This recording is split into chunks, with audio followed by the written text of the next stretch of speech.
kind of starting to segue away from politics a little bit here. Let's see what we got. Okay, yeah. So this is from a friend of the show, Christian Toto. Shout out Christian Toto. This is over at Hollywood and Toto. It says, did Avengers assemble for Kamala Cash? Star-studded campaign video seen in new light following Winfrey revelations. So I think it's in here, but I'm not going to play it. I'm sure you guys have seen the Avengers Assemble video that they put together for Kamala Harris's campaign there, kind of toward the end of the campaign, actually. But we're going to scroll down and read through it. I don't want to jump ahead too much because a lot of this is already in the article. So we'll just read the article. It says, Oprah Winfrey is one of the richest people in Hollywood, and she earned every penny. She created a landmark TV talk show in the 80s, segued to movie stardom, and later built a media empire. She's the American dream in bold, bright Technicolor. And when the vice president, Kamala Harris, asked her to support her presidential campaign, Winfrey didn't hesitate. Yes, she said, adding, pay up. The Harris campaign paid $1 million to Winfrey's company on October 15th, according to a report in the Washington Examiner, coming after a star-studded town hall that Winfrey hosted for the vice president in September. That fee apparently covered 2 Winfrey appearances. One is the aforementioned town hall. The second, a very late campaign appearance alongside the candidate. Not bad work if you can get it. Winfrey denied the claim to a TMZ reporter, but the receipts speak for themselves. It's a story conservative media outlets are covering for very good reason. 1, it's news. 2, it's illuminating. 3, it casts the failed Harris campaign in a new, unflattering light. And 4, it suggests Winfrey wasn't a Harris devotee and needed to be convinced to throw her clout the campaign's way. You won't find this story at Variety, Deadline, The Wrap, or The Hollywood Reporter. Those outlets routinely bury news that hurts Democrats. Like this one. The story is still reaching the masses, the latest example of the corporate media's implosion and rise of new media, which we were just speaking about. The item suggests something else. Did other celebrities get paid to endorse Harris? We now know a planned appearance by 90s mainstay Alanis Morissette got scrapped due to insufficient funds. What about the pride of the MCU? All right, so before we get into this again, we know that we know a lot and we speculate a lot still about the Harris campaign. So these people, from Beyonce to Oprah Winfrey to Megan Thee Stallion, Cardi B, like all these people made bank. Like she spent a ton of money getting these people to come out. Some of who, like I was saying, Beyonce. I mean, they didn't even perform. They just came on the stage and spoke. And these people were paid significantly to make appearances. There's even rumors that a lot of the people that attended the rallies were paid fill-ins or paid actors or paid supporters or whatever you want to call it. I don't have enough receipts to say whether that's true or false. You make up your own mind. But apparently there was a lot of money spent to convince people to support Harris, which is odd when you think about how much the Democrat Party and the mainstream media got behind her the second she was announced as the nominee. You wouldn't think anybody would need convincing or to be paid off or anything because she's just so freaking awesome.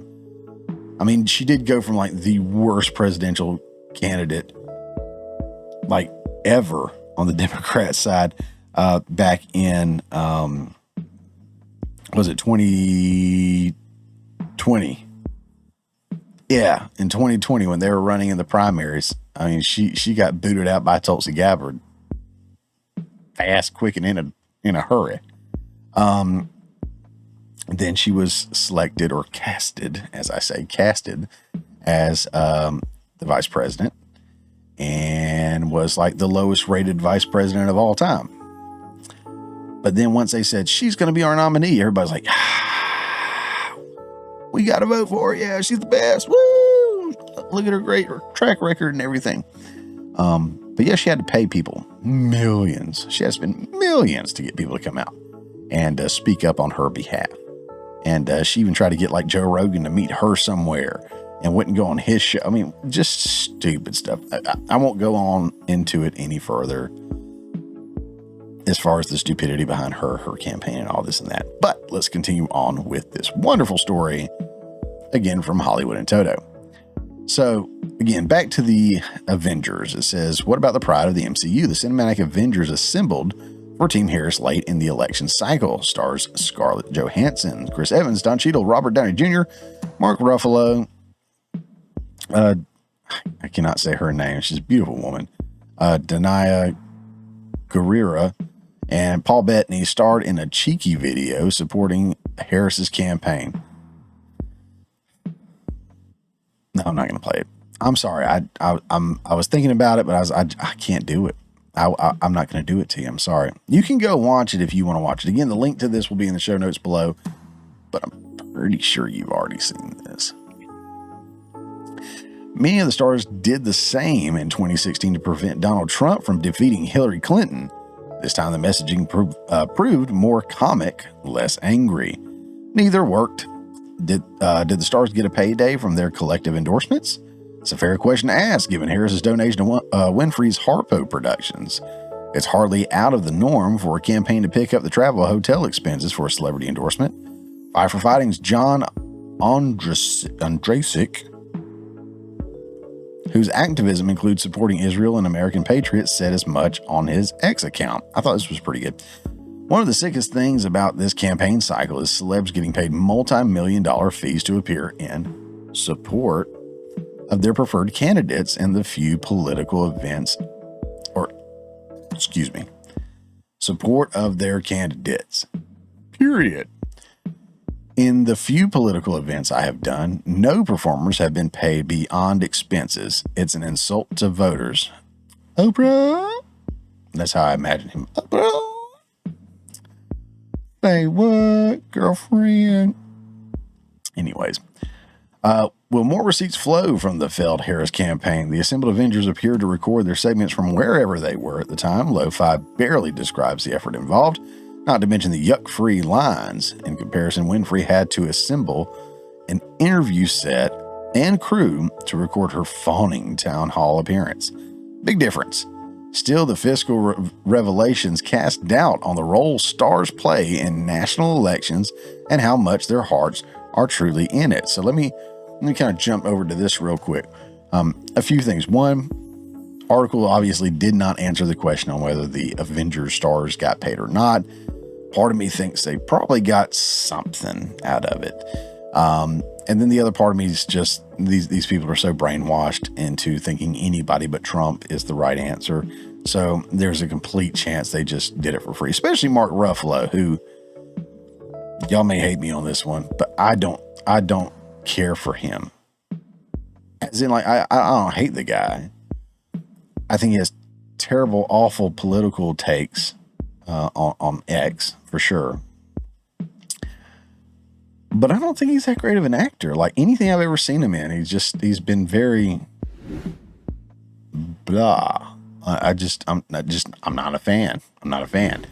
I believe a lot of the Avenger fans were probably pretty bummed when he got announced as the Hulk instead of the returning Hulks, or somebody more interesting, honestly. But yeah. So, anyways, I don't know whether these guys got paid or not. I don't know what their thing is. Of course, we may find out in the weeks to come, all this and that. Again, I'm not going to dive into the Harris campaign too much on this one, but I will say what they said there at the end was very, very good about how much impact celebrities have now. I mean, you see all these celebrities coming out that, to me, it's almost a hypocritical thing. They're like, oh, don't vote for Donald Trump. He's so unrelatable. He's a billionaire. And then you got people like Elon Musk that is millionaires and billionaires. They're so unrelatable. So I'm going to turn the mic over now to a billionaire real quick to tell you how awesome I am. I mean, it didn't make any sense. Like, hey, here's Oprah. Oprah, tell him to vote for me. Beyonce, tell him to vote for me. Forget his name, mayor, governor, whatever he is up in Illinois. I guess governor of Illinois, maybe. He was bragging at the DNC about being so much richer than Trump. And then they kept talking about how they got to take down the millionaires and billionaires. They don't even know what they're talking about. My point though is celebrities are so out of touch with reality. I don't know how anybody can go like, oh, I got to listen to them. They want the best for me. Everybody wants the best for themselves.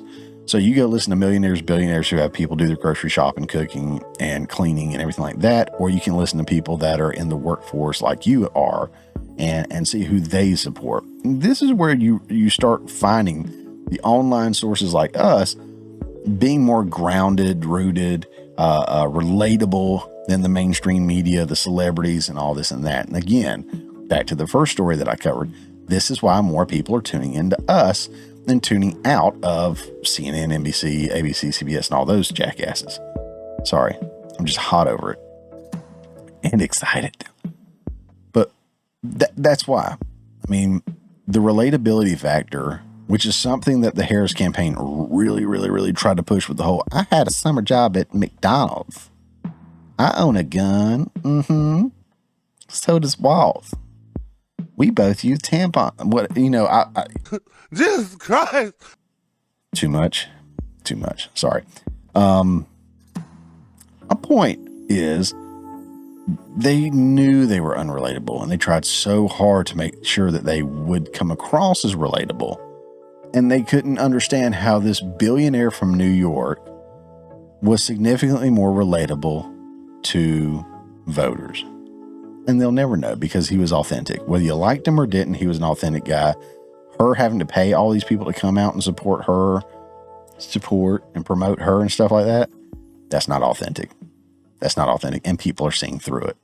Hey guys, thanks for checking out this clip from the Morning Mayhem. Remember, this is just a portion of the full show that comes out every Friday morning at 10 a.m. Eastern Time. If you hadn't already, don't forget to subscribe so you don't miss out on any of the full shows or these tasty little nuggets.